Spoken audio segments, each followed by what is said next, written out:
Hello mga kapantasya! Narito na naman tayo sa isang kwento na kikilite sa ating imahinasyon. Muli, ako si Miss Ina at tunghayan natin ang kwento ni Dahlia. At ito ay pinamagatang My Client, My Lover. Mga kapantasya, ako si Dahlia at ang totoo niyan, hindi ko alam kung saan at paano ako mag-uumpisa sa aking kwento. Ang bigat na dala ko sa aking dibdib ay tila lumalaki araw-araw. At alam kong kailangan ko nang maibahagi ito. Ang kwento kong ito ay hindi maipagmamalaki, kung hindi ay isang pag-amin. Isang bahagi ng buhay ko na hindi ko maalis sa aking isip kahit gaano ko papilit burahin. 27 taong gulang ako noong nagsimula akong magtrabaho bilang sekretary sa kumpanya dito sa Maynila. Tubong probinsya, kung kaya't halos lahat ay kinakapa ko pa.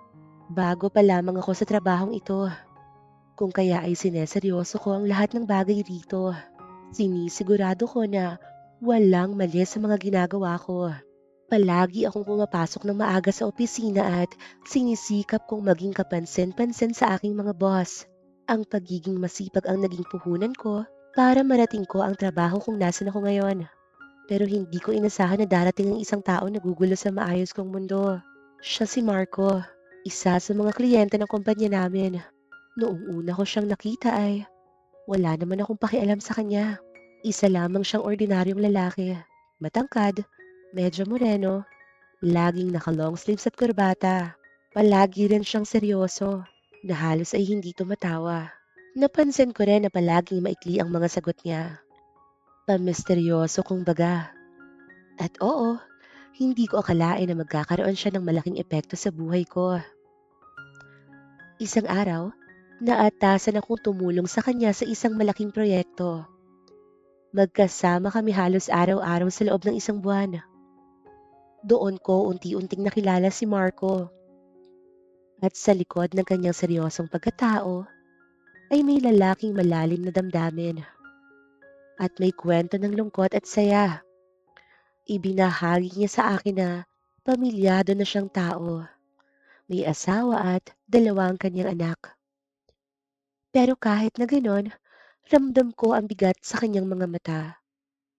Hindi ko alam kung bakit, pero parang may pader sa pagitan nila ng kanyang pamilya.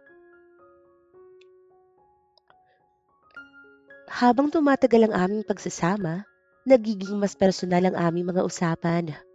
Napansin kong madalas niya na akong tinitignan kapag hindi ko siya sinisilip. At minsan naman, kapag nag-aayos ako ng mga dokumento, mahuhuli ko siyang nakangiti at nakatingin sa akin. Hindi ko ito pinapansin nung una, pero unti-unti kong naramdaman na may kakaibang pagtingin sa pagitan naming dalawa. Isang gabi, pagkatapos ng isang mahabang araw sa trabaho, niyaya ako ni Marco na kumain sa labas. Ayoko sanang pumayag dahil alam kong hindi yun tama. Kami ni Marco ay nagkakasama para lamang sa trabaho. Pero hindi ko naisip kung ano ang magiging epekto nito. At iyon na nga, pumayag ako. Nag-uusap kami ng masinsinan habang kumakain. Ikinuwento niya ang hirap ng kanyang buhay bilang ama at asawa. Hindi ko alam kung bakit, pero sa bawat salita niya ay parang hinihigop niya ang loob ko. Ramdam ko ang sakit sa kanyang tinig at naramdaman kong kailangan at gusto ko siyang tulungan. Mula noon, nag-iba na ang relasyon namin ni Marco. Madalas kaming magpalitan ng text. Minsan, magpapadala pa siya ng kape sa opisina. Sa tuwing magkasama kami, nararamdaman ko ang init ng kanyang presensya. Hindi ko akalain na ang simpleng pagkakaibigan ay hahantong sa ganito. Alam kong mali, pero hindi ko na napigilan ng sarili ko. Isang gabi ay ihinatid niya ako pauwi. Pagdating namin sa tapat ng aming bahay, tahimik lang kami sa loob ng sasakyan. Hinawakan niya ang kamay ko at sa mga sandaling yun, parang tumigil ang aking mundo. Nagkakagusto na ako sa'yo. Bulong ni Marco. Hindi ko alam kung paano ako sasagot. Bumaba ako ng kotse nang hindi siya ninilingon. Pero sa gabing yon, ramdam na ramdam ko ang bilis ng tibok ng puso ko. Mayroong malaking parte sa akin na nagsisisi kung bakit hindi ako tumugon sa sinabi niya. Pero ang totoo nito, gustong gusto kong isagot na, ako rin, Marco. Nagsisimula na akong magagusto sa'yo. Sa mga sumunod na buwan, imbes na lumayo ang loob namin sa isa't isa ay mas naging malapit kami. Dumating na sa punto na palihim kaming nagkikita ni Marco, nagtatawagan at nag-uusap ng mga bagay na hindi angkop sa mga bata. Alam kong alam niyo ang ibig kong sabihin. Si Marco rin ang naging sandalan ko sa lahat ng hirap sa trabaho at sa buhay. Sa tuwing nagkakasama kami, para akong nasa ibang mundo. Napaka-gentleman at sweet ni Marco. Kahit pa nung una, kahit siya ang kliyente namin ay mataas ang respeto niya sa kababaihan. At yon ang naging dahilan kung bakit unti-unti na rin akong nahulog sa kanya. Pero sa tuwing magkahiwalay kami, bumabalik ang bigat sa aking puso. Nakokonsensya rin ako dahil alam kong may asawa ang kliyente kong ito. At lagi kong iniisip kung hanggang kailan ganito. Hanggang kailan ako magpapanggap na ayos lang ang lahat. Dahil bago lamang ako rito ay wala rin akong mapagsabihan ng aking mga naitatagong lihim. At lalo pang ayokong mawala sa trabahong pinaghirapan kong marating. Noong matauhan ako na sobrang mali ang aming ginagawa ay sinubukan kong pigilan ang nararamdaman ko. Inisip ko na baka ay nadadala lamang ako dahil siya lang ang nakakausap ko ng halos araw-araw at nakakasama parati. Noong minsan ay sinubukan kong lumayo, hindi ko sinasagot ang mga tawag niya. Iniwasan ko siya sa opisina at sinikap kong mag-focus sa trabaho. Lahat ng pinag-uusapan at pagkikita namin ay patungkol na lamang sa trabaho. Kahit masakit para sa akin ay nagugustuhan ko na rin si Marco, pero hindi siya tumigil kakasuyo sa akin. Isang araw, pinuntahan niya ako sa bahay at sinambit niya sa harap ko na mahal niya na ako at sinabi niya ito habang nakatingin sa akin. Ramdam ko ang sinseridad sa kanyang boses at kahit na alam kong mali ang lahat, nabura sa isip ko ang lahat ng ito ay isang pagkakamali lamang. Nagpaari ako kay Marco. Nakaramdam kami ng init sa aming mga katawan. At dahil kami lang ang nasa bahay ay dito na nangyari ang isang pagkakamali. Hinalikan ako ni Marco ng sobrang diin. Tinulak niya ako ng marahan sa pader at tila ba ay gustong gusto ko naman. Ngayon lang ako nakaranas ng ganito katinding halik na parang ito ang uubos sa aking hininga. Hindi ko nilabanan ang kanyang mga halik. Bagkus ay ibinalik ko rin ito sa kanya na punong-puno ng pagmamahal. Isinabay rin ni Marco na hawakan at halikan ng aking hinaharap nang mahiga kami sa kama.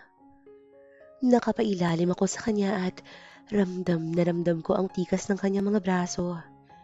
Sa gabing ito, dito ko na naisuko kay Marco ang pagkababae ko at hindi na namin namalayan ng oras dahil sa init na aming pinagsasaluhan ng gabing yon.